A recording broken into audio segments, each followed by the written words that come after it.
Welcome to the Seeking Wellness podcast, a journey to discover balance, wholeness, and holistic ways to thrive. I'm your host, Tash, from We Are for Wellness, and together we will explore and discover ways to lead a more balanced life, mind, body, and soul. Are you curious about alternative therapies, starting your spiritual journey, or simply looking for practical ways to feel better? You're in the right place. Through inspiring conversations with expert providers and healers, this podcast is here to guide you. Let's explore and seek the path to wellness together.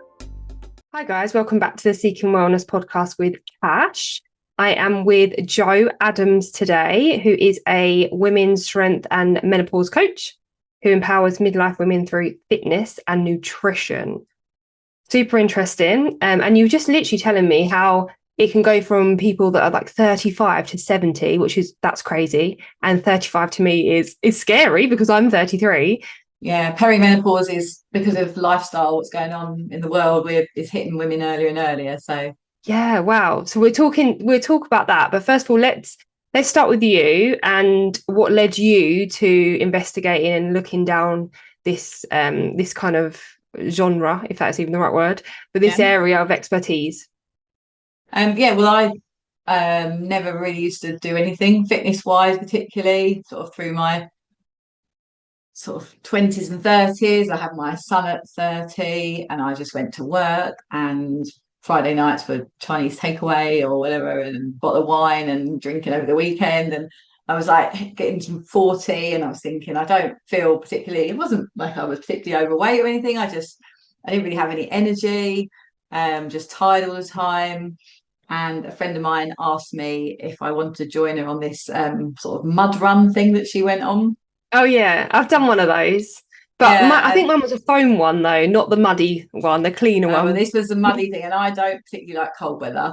But I was like, okay, I was a bit like, I'm just going to start saying yes to things. So went along, and it was horrific at times. However, I laughed the whole time, and I was having quite a stressful time in my marriage and everything, and it just gave me something to enjoy. And I did a few of them and realized that I didn't want men to have to lift me over the walls and the obstacles, because it was all using like obstacles and things. I wanted to be able to do it myself. So I started getting fitter, and I realized how much it affected my mental health and how much better I felt in myself, just feeling stronger. It's not about being skinny or anything or losing weight. It was just about feeling stronger, making better choices in my food. I have more energy.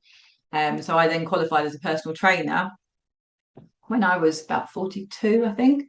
And I wanted sort of really to help other women of my sort of age feel like that.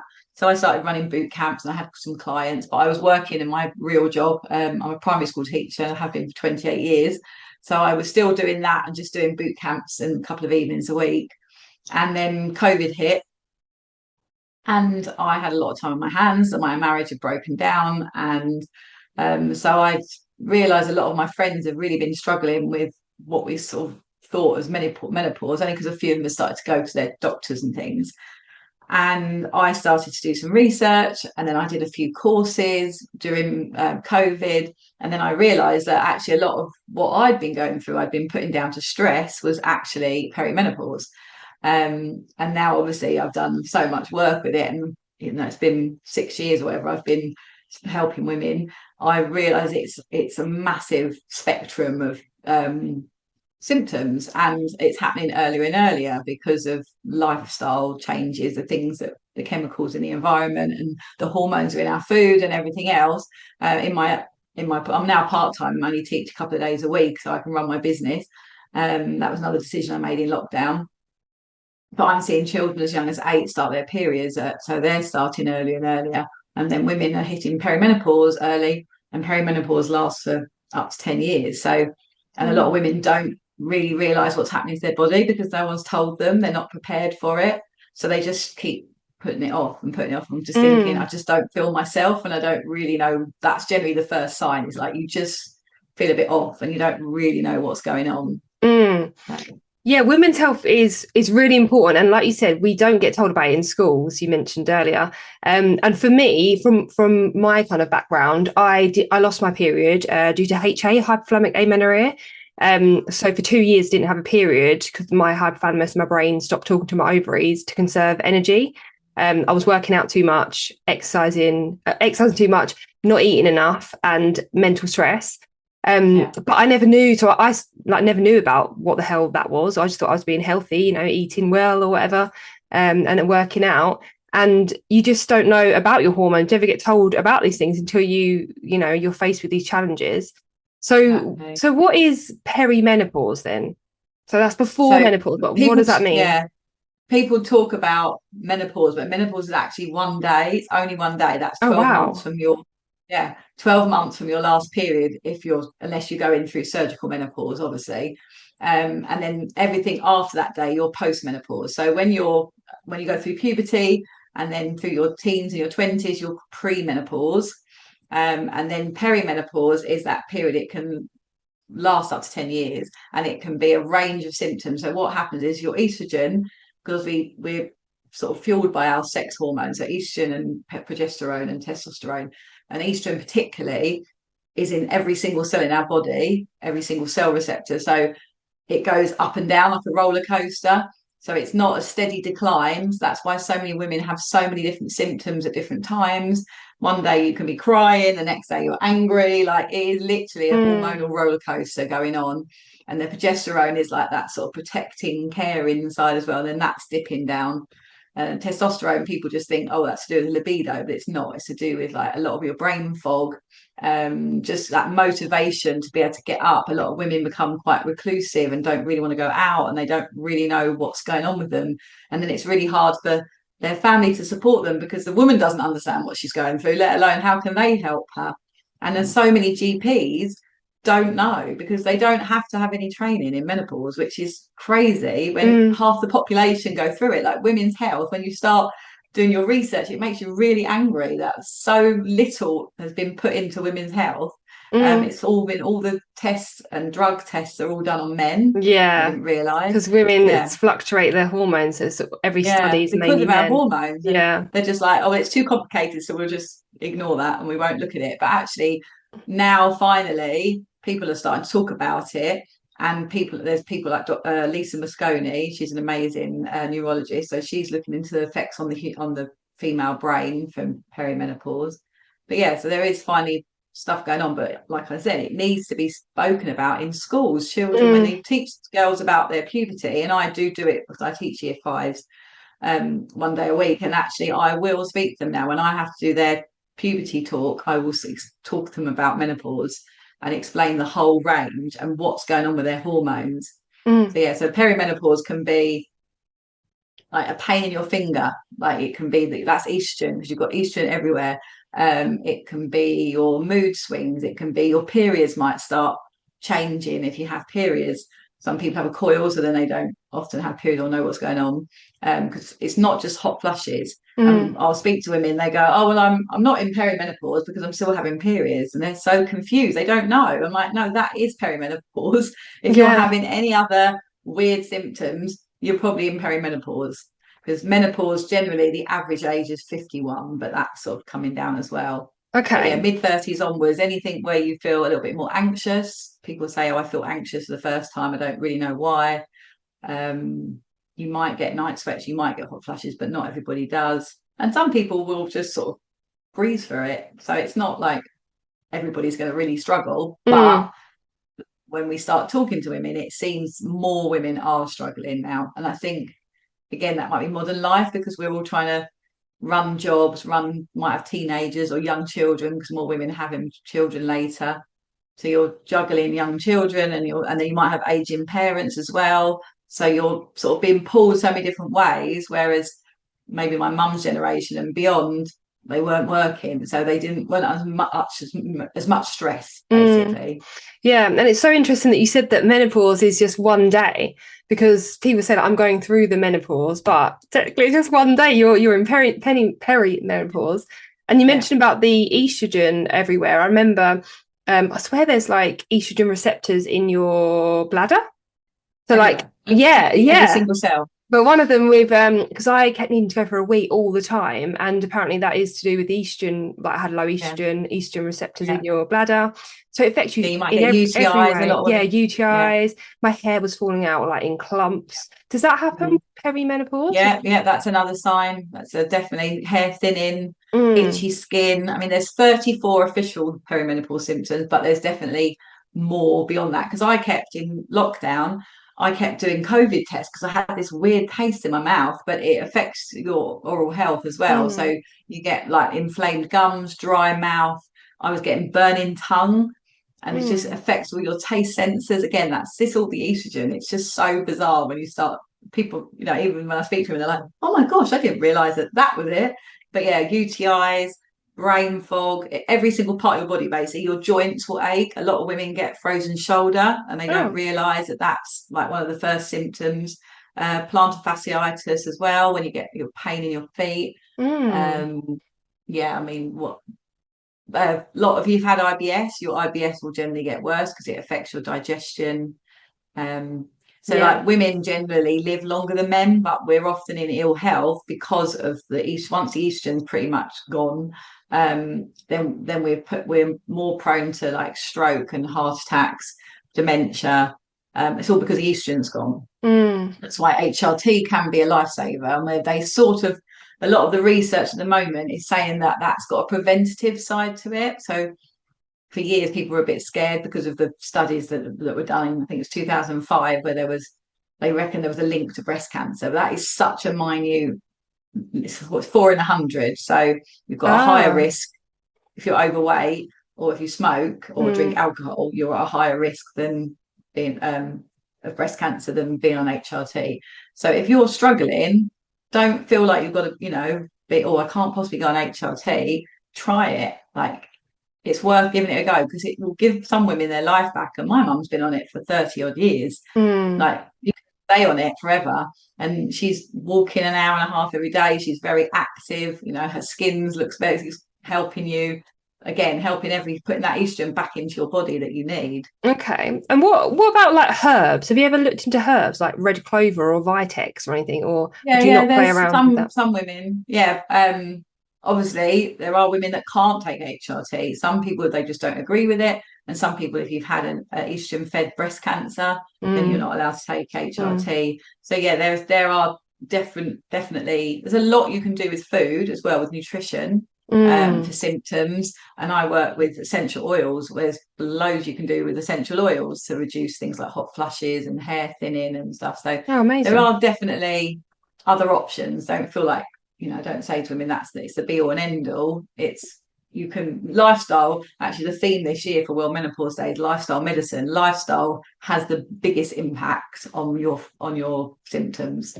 Okay, so talk to me about that. So let's talk about the nutrition side then. How does that help with perimenopause? Okay, so obviously with that estrogen going down and everything getting affected, a lot of women don't. Also, as once from 35, I think onwards, like mid 30s, we start to lose 3 to 8% of our muscle mass each year. Oh, blimey. Like you're losing muscle, and muscle is the key to longevity, basically. So we want muscle to keep us upright and strong and be able to walk around and go to the toilet and get up and down the stairs as we get Mm. older. So we want to protect that muscle. So protein is so important. We need to eat more protein. So many women don't eat enough protein. Definitely me. Um, yeah, I'm if a you realise pescatarian and I struggle to it's get hard in. if you're vegetarian, definitely. Yeah. So sometimes that you need to supplement sometimes with a decent clean protein powder because some Mm, have got rubbish in them. But yeah, protein is really important to protect our muscles, and that helps us with our immune system and everything else. Fiber, again, like as I said, it affects your gut and your hmm. gut health. So you need to be making sure that you're getting 25 to 30 grams of fiber a day. It's putting things like in your breakfast, add in the chia seeds and the flax seeds. Mm, Seeds are really useful. Um, yeah, just really thinking about your vegetable thing. If you have carbs, minimize carb. You don't like you need carbs for energy, but go for the sort of healthy like the brown rice and make sure you have protein with carbs as well because it all spikes your blood glucose. So mm. And that the bit when women go, oh, I can't, I'm just doing what I normally do, and I've got all this sort of like belly fat, that's like visceral fat that we know is dangerous. It's not good for us. So we want to try and reduce that. So we need to make sure we're eating steadily, because a lot of women, I'll say to them, well, what did you have for breakfast? And they don't eat breakfast. They'll have a cup of coffee or grab a bit of toast and jam on the way going out the door. And that's the worst thing you can do for cortisol and your blood sugar. We want to keep it nice and steady. So you need a protein breakfast in the morning, like relax, enjoy, not shoveling it down, sort of thing. Try. Yeah, because your cortisol level's naturally high in the morning, isn't it? As you wake. So when you're skipping breakfast, fasting, having coffee, spiking your adrenals, it's really not good. So is that like the adrenals? And that's what happens. And you probably know because of what happened to you. Your adrenal glands take over when your estrogen's completely crashing. Yeah. Your cortisol and insulin takes over, and that's the belly fat then. Yeah. So if you then put it under more stress, it's just going, oh, I'm hanging on to this fat for dear life, sort of thing. Yeah. Bob's very clever. Yeah, exactly. It's so clever. So the lower belly fat that's stubborn and stuff like that, is that like seen as a cortisol belly? Like usually due to I can relate to that. You need to do self-care. You need to do things that calm you and relax you and try and not let that cortisol spike. I mean, it's not everything, but it's a lot of it. So trying to make sure that you take time for yourself, that you're enjoying your food, a bit of mindfulness, eating the foods that are good for you, that are going to nourish your body, instead of starving yourself and then having biscuits at 11 o'clock. Obviously, we've got a massive rise in people taking GLP-1s, and I absolutely understand women's desperation to lose weight. Sorry, what is that? The Manjaro. Oh, that. Okay, that's how I know it. Yeah. I've heard of that. So they're called GLP-1s. They block basically the sense to your brain that tells you that you're hungry.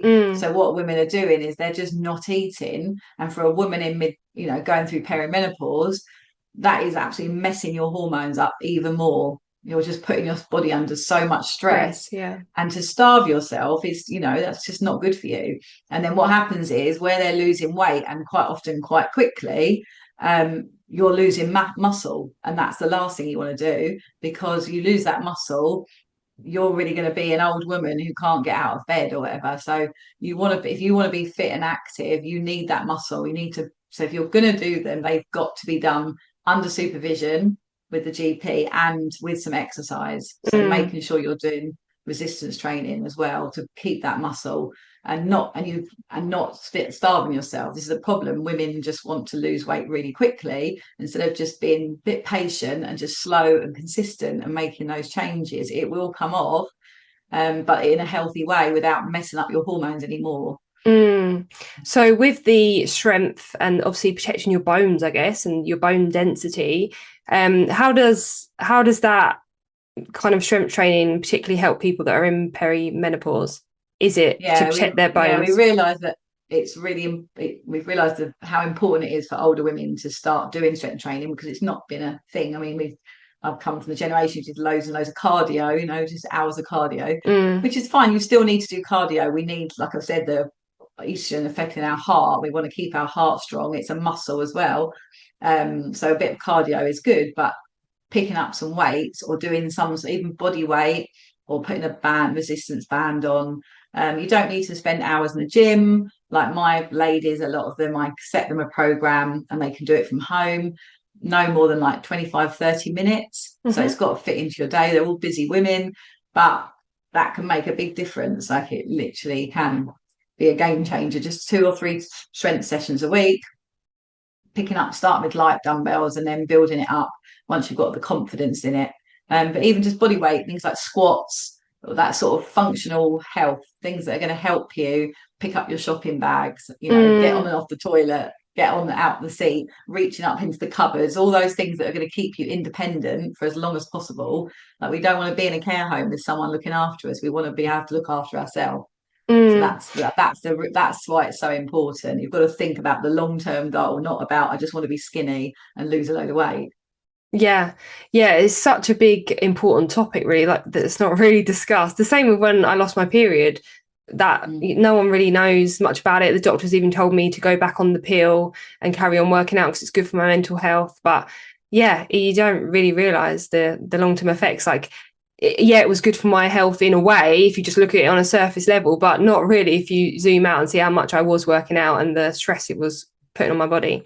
Oh, yeah, definitely. That's the thing. It can exercise is fantastic, but it can be addictive. I know because when you've got into doing it, you do get addicted to working out, and you've got to like get that balance of mm, just for perimenopausal women and postmenopause because you keep active as long as possible, and it's never too late to start. So if people have gone through menopause and they're thinking, oh well, I have ladies that come to me when they're 60 and they've done nothing, yeah, and it's then great. they're already yeah, and it's great because then they're very quickly in a few months. And one of my ladies, I think she's 66 now, and she's been with me for a few months, and she's like, they were moving house recently. She said, I was able to lift and carry the boxes up and down the stairs. I feel I can go for a walk and I'm not exhausted. So just that everyday lifestyle thing, that's Mm. why it's so important because you want to be healthy and fit.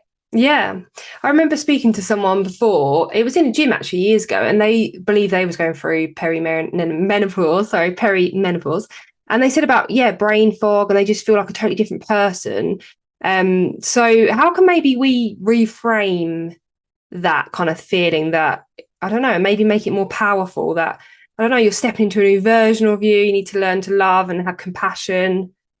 Oh, 100%. That's sort of my message is for the Japanese don't even have a word for menopause. They call it kaniki, which is a new beginning. It's like a new spring.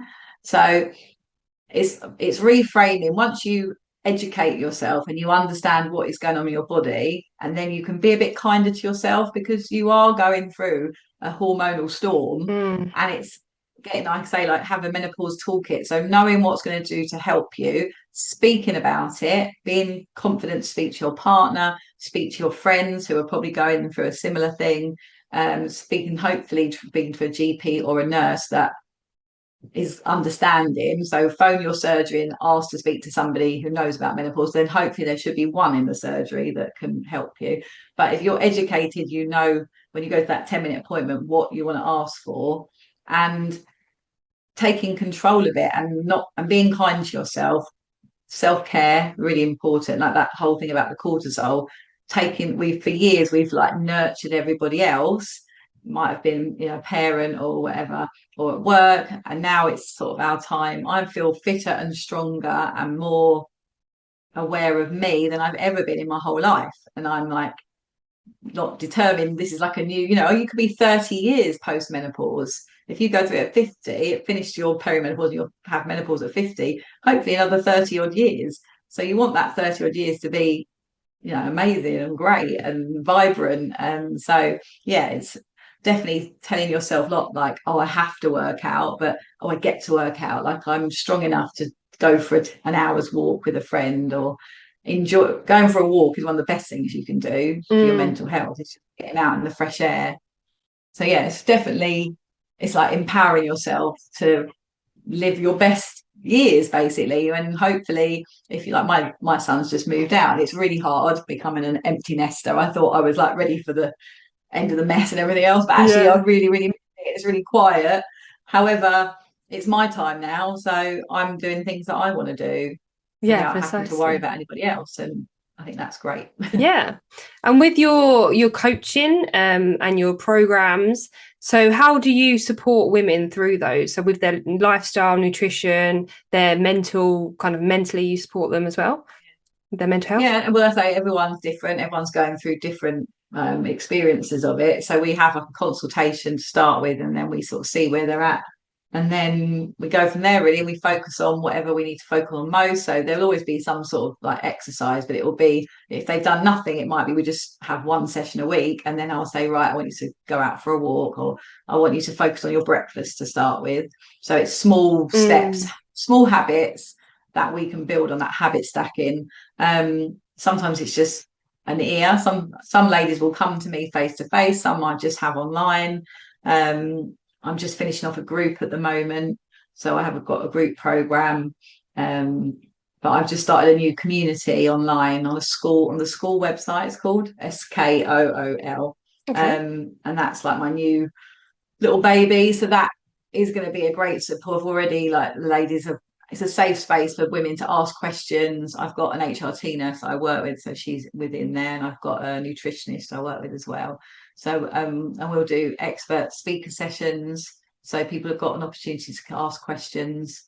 And I run a menopause mingle, which is another like once every 3 months. Oh, So nice. that's a free event for women in Ashford to come along to and ask Oh, great. questions.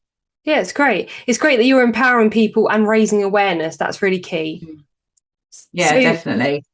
I like to ask everyone that I have a little chat with if they could maybe share a question, kind of putting you on the spot, or maybe a homework task, a question or a homework task that you could kind of give to the listeners in relation to what we've discussed. Oh, a homework task, I would say, is to get out and go for a walk every day, even if it's 10 minutes, but Mm-hmm. you'll feel better. Once you get out, you'll probably go, I'll just go for 10 minutes. And then once you get out, you feel better. And yeah, because we're quite often, especially in this country, we're lacking in vitamin D. Definitely get a vitamin D supplement, just the spray one. But yeah, get some fresh air every single day, whether it's raining, cold, wrap up warm, or whatever. If you can, go with a friend or stick a podcast in, that's going to inspire you. There's so many Mm. great podcasts, and see your one.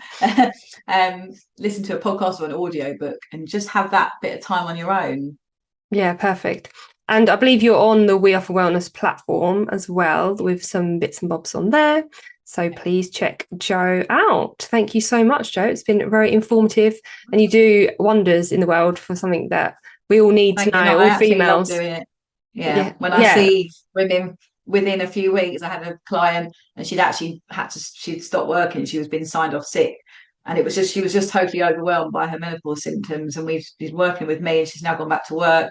She's, coping with the stresses and everything a lot better. She's doing her exercise every single week. She's ticking them off and she feels so Mm. much better.